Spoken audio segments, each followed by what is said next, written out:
Hey there, Max Rich with Totally Electric Guitars. Today we're going to be talking about 13 chords and the kind of use you can get out of a dominant 13 chord.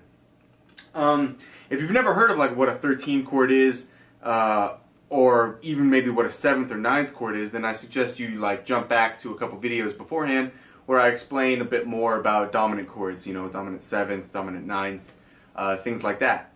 If you are up to speed on that, then follow me because I got some good stuff for you. What we're going to be talking about today is like a dominant chord. If you know your dominant chords, your standard dominant 7 chord, you might have like an E7, real standard kind of position. You might also have like an E7 or an E9 actually, this kind of a shape. Once again, if you don't know these chords, jump back and check out some of the other lessons on dominant chords because this one builds upon those. So if you have this shape, and this shape, and maybe this shape of an E dominant chord,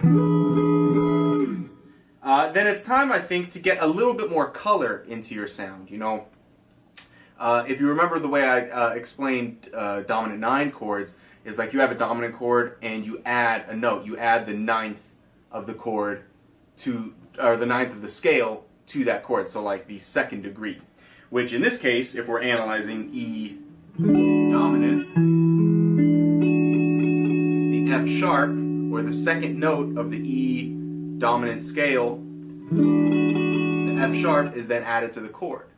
So that being the 9, the F sharp being the 9, if we're just going to go up the scale, up the E dominant scale, E mixolydian scale, if we're just going to go up that, we're going to stop at our 13th note. So the 9th being F sharp, the 10th being G sharp, 11, A, 12th, B, C sharp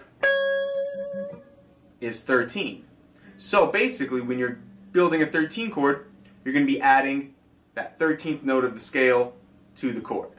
So if you follow me, I'm going to show you some real cool chord voicings and a few real common progressions that you can do that sort of sound good if you kind of incorporate a few of these 13th chord fingerings. So let's get going.